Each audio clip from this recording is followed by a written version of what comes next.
আসসালামু আলাইকুম। দেখেন এই যে আজকে আমি যেখানে মাছ মারতে এসেছি সাধারণত এটা কিন্তু যমুনা নদীর একটা চর, ঠিক আছে? এই যে আমি যেখানে মাছটা করতে মারতে আসছি, দেখেন এই যে যেখানে আমি জালটা ফেললাম, ঠিক আছে?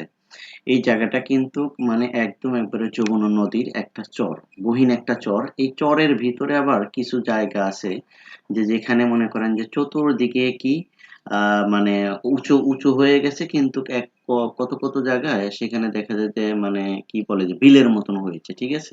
এই যে জায়গাটা দেখতেছেন না, যেখানে আমি জাল ফেলালাম, এটা কিন্তু সেরকমই একটা জায়গা। এই যে চতুর্দিকে যে ইগুলো দেখতেছেন এগুলো কিন্তু বোরো ধান, বুঝছেন?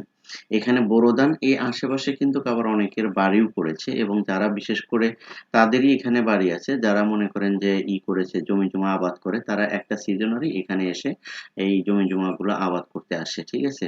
তো আমি যেহেতু দেশে গেছি, দেশে যাওয়ার পর যেহেতু আমাদের জমি আছে চরের, আপনাদেরকে আমি আগেই বলেছি যে আমাদের যে জমি জমাগুলো আছে, এই যে যেখান দিয়ে দেখতেছেন না, এই যে বোরোগুলো, এগুলো ম্যাক্সিমামই আমাদের এখানে, ঠিক আছে?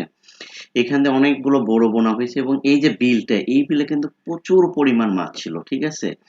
অনেক মাছ ছিল। এটা কিন্তু মানে কোনো লিজ না, যে যেমনে পারে সে সেমনে মেরে নিতে পারে, কোনো সমস্যা নেই। কারণ প্রথম অবস্থায় যখন একদম একবারে পানি, যে সময় বর্ষাকালে, ওই সময় কিন্তু মানে ঘের দেওয়া হয়, ঘের দিয়ে তারপরে মানে মাছ প্রথম অবস্থায় তারা মেরে নেয়।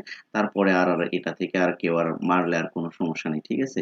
তা আমি যখন বাসায় আসছিলাম তখন মাকে আমি জিজ্ঞাসা করছিলাম যে এখানে মাছ আছে কিনা, ঠিক আছে? বলছে যে হ্যাঁ, অনেকেই মারে, অনেক মাছ ছিল। কিন্তু আনফরচুনেটলি মানে যে আমি যেই সময় গেছি ওই সময় আর মাছ আর তেমন ছিল না, ঠিক আছে? কারণ জায়গাটা এমনই যে মানে যে যেমনে পারে, ঠিক আছে, তেমনি মেরে নিতে পারে আর কি। যে মানুষ তো বুঝতেছেনই যে মানে যে মাছের যে দাম এবং তাজা মাছ সবাই মারতে চায় আর কি। সেই হিসেবে মানে যে এখানে আমি ট্রাই করলাম, ঠিক আছে?